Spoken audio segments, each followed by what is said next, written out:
চাঁদগাঁও আবাসিকের এই রুট দিয়ে যেতে সবসময় খুবই ভালো লাগে। এই এরিয়াটা কেন জানি খুব ভালো লাগে, সবসময় খুব শান্তশিষ্ট থাকে।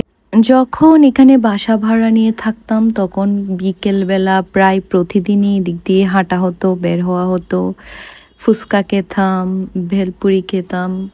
তো সবগুলো স্মৃতি মনে পড়ে। আজকে এদিক দিয়ে কোথায় চলে যাচ্ছি বাচ্চাদেরকে নিয়ে।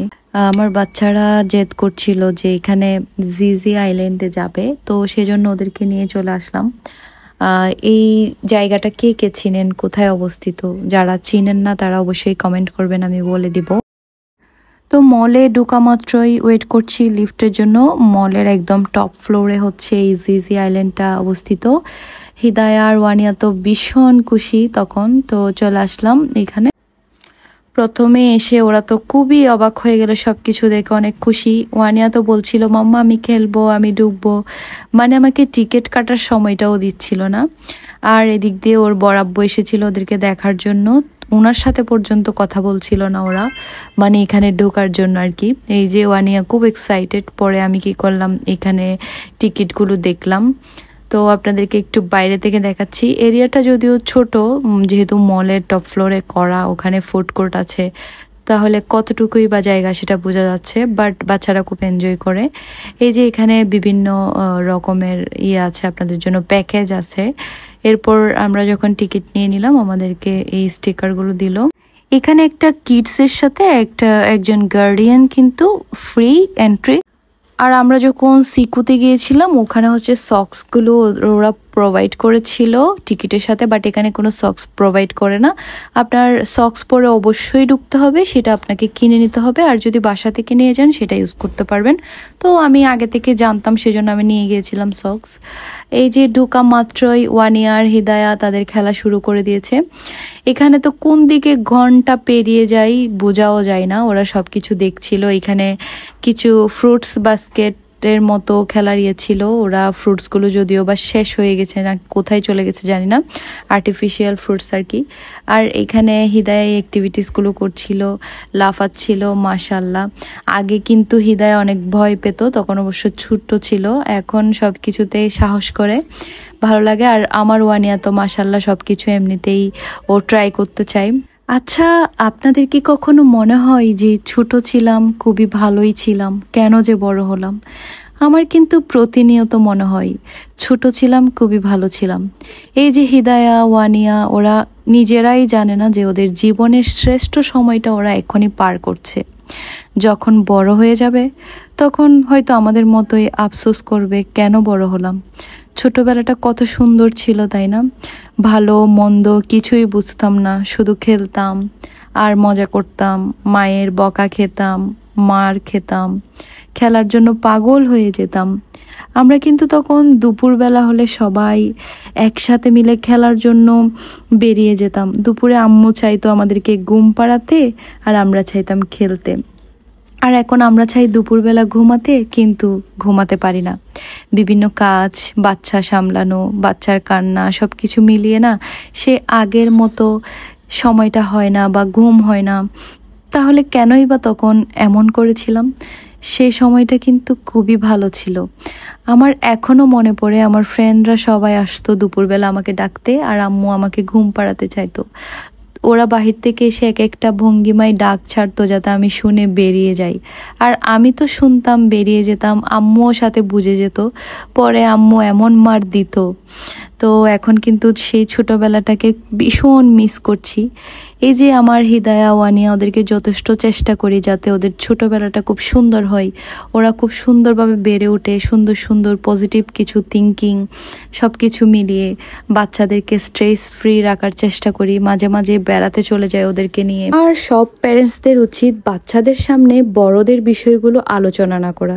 আমি এমন অনেক প্যারেন্টস দেখেছি যে বাচ্চাদেরকে কথা শিখিয়ে দেয়, এর বিরুদ্ধে ওর বিরুদ্ধে কথা বলে বা কারো কথা বাচ্চাদের সামনে বলে, কারো গীবত করে। কিন্তু বাচ্চাদের সামনে এসব কথা না বলাই ভালো, কারণ এই ছোট বয়সে কি দরকার এই ছোট্ট মাথাটাতে এত ঝামেলা ঢুকিয়ে দেওয়ার। বাচ্চাদেরকে সবসময়ই দরকার বাচ্চার মতোই রাখা। বাচ্চাদের সামনে বড়দের আলোচনাগুলো করলে ওদের মনে বিভিন্ন প্রশ্ন জাগে, ওদের মনটা অনেক সময় কি হয়ে যায়, মানে কনফিউজড হয়ে যায়। তো উচিত ওদের সামনে সুন্দর সুন্দর কথা বলা, জাস্ট পড়ালেখার কথা বলা, মা বাবার কোয়ালিটি টাইম স্পেন্ড করা। তাহলেই কিন্তু বাচ্চাদের জীবনটা সুন্দর হবে, আগামী প্রজন্ম সুন্দর হবে, ভবিষ্যৎ জীবনটা সুন্দর হবে। তো আমাদের সবারই উচিত বাচ্চাদেরকে এইসব বড়দের যান্ত্রিকতা থেকে দূরে রাখা। অনেক কথাই তো বললাম, জানি না আমার কথাগুলো কারো যুক্তি মনে হবে কিনা বা কারো খারাপ লাগবে কিনা। তো দেখতে পাচ্ছেন ওয়ানিয়া এইটাতে খুব মজা করে চড়ছিল। যখনই এসে আপুটা ওকে ভালোভাবে বসিয়ে দিতে চাইলো ও আর চললো না, উঠে গেল। আর এখানে হিদায়া খেলেছিল, সেম সেম ও খেলছে। এই গেমটাতে বল যখন ছোড়া হয় তখন এখানে পয়েন্ট উঠে আর কি। তো এইটাও হিদায়ারা মজা করছিল। আর এই জিনিসটা আমার খুব ইন্টারেস্টিং লেগেছে। এখান থেকে 3টা ছিদ্র দিয়ে একরকম বাতাস বের হচ্ছিল, তার উপর যদি বলগুলো ছোড়া হয় সে মনে হচ্ছিল বলগুলো শূন্যে ভাসছে। আমি যদিও বা ভালোভাবে ভিডিওটা নিতে পারিনি, কিন্তু এটা দিয়ে অনেক মজা করে অনেকক্ষণ খেলেছিল হিদায়া আর ওয়ানিয়া। আর ওয়ানিয়া দেখুন মাশাল্লাহ একা একাই উঠছে নামছে।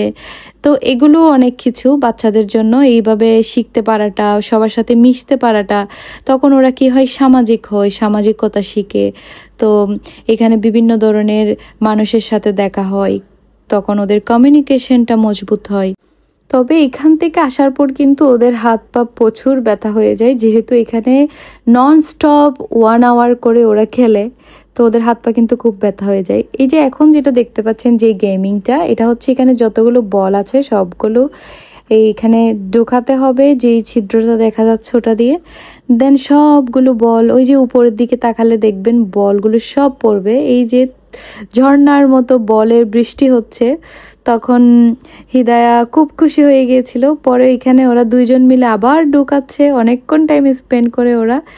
পরে হয় কি এখানে কয়েন শেষ হয়ে যায়, এখানে কয়েন শেষ হয়ে গেলে আবার কয়েন ঢুকাতে হয়। ওই যে স্ক্রিনে দেখতে পাচ্ছেন এখানে কয়েন শেষ লিখছে। তো পরে যখন কয়েন দেওয়া হয় আবারও সেই বলগুলো পড়ে। এই জিনিসটা আমারও খুব ভালো লেগেছিল। আর এই নেটটা দিয়ে প্রথমে হিদায়া উঠেছিল। এখন আমি ওয়ানিয়াকে বললাম তুমি কি উঠতে পারবে, সে বলল হ্যাঁ পারবে। তারপর দেখলাম সেও মাশাল্লাহ উঠে গেছে সুন্দরভাবে। তারপর 2 বোন মিলে আরো কিছুক্ষণ স্লাইড চললো। পরে কি করি, এখানে একটা জিনিস খেয়াল করি যে এখানে পানির ব্যবস্থা ছিল। আমরা অন্য জায়গায় গিয়েছি, ওখানে পানি কিনে খেতে হতো, বাট এখানে বিশুদ্ধ পানি রাখা হয়েছে বাচ্চাদের জন্য। পানি কিন্তু খুবই দরকার হয়, খেলতে খেলতে ওরা টায়ার্ড হয়ে যায়। পরে আমাদের এখানে যখন টাইমিং শেষ আমরা চলে আসি ফুড কোর্টের মধ্যে এই রেস্টুরেন্টটাতে খেতে। তো আমাদের অভিজ্ঞতাটা খুবই বাজে ছিল। খাবার সার্ভ করেছিল সেগুলো কেমন জানি ঠান্ডা হয়ে গিয়েছিল, আর কোয়ান্টিটি খুবই কম ছিল, মানে দাম অনুযায়ী কোয়ান্টিটিটা কম ছিল। আমরা খাওয়ার অর্ডার করার পরে ওদেরকে হাত ধোয়াতে নিয়ে যাই আমি। হাত অবশ্যই পরিষ্কার করে কিন্তু খাবার খেতে হবে বাচ্চাদের। এতক্ষণ খেলেছে কতই না জীবাণু হয়েছে। পরে এই যে খাবার চলে আসে, এই খাবারগুলো কিন্তু দাম অনুযায়ী কোয়ান্টিটিও কম ছিল, টেস্টটাও কিন্তু তেমন একটা ভালো ছিল না। এখানে যেটা হান্ডি করে দেখতে পাচ্ছেন ওই টেস্টটা ভালো লেগেছিল, অন্যটা আমার তেমন একটা ভালো লাগেনি। এরপর কি করব, এই ভাতগুলো খেয়ে যেহেতু ভালো লাগেনি, আমরা আবার সাদিয়াস কিচেন ছিল ওখানে, সাদিয়াস কিচেন থেকে শর্মা নিয়ে নিলাম। যদিও বা শর্মাগুলো পরে আর খেতে পারিনি, মনে করেছিলাম খেতে পারবো, পেটটা কিন্তু আর জায়গা ছিল না, যা খেয়েছি তাই। এই তো হিদায়া হাঁটছে। আমাদের এই ভিডিওটা আজকে এতটুকুতেই শেষ করব। আপনাদের পুরো ভিডিওটা কেমন লাগলো জানাবেন। যদি ভালো লাগে তাহলে আমার ভিডিওতে একটা লাইক দিবেন, আর পাশে থাকবেন সব সময়, পেজে ফলো করে দিবেন।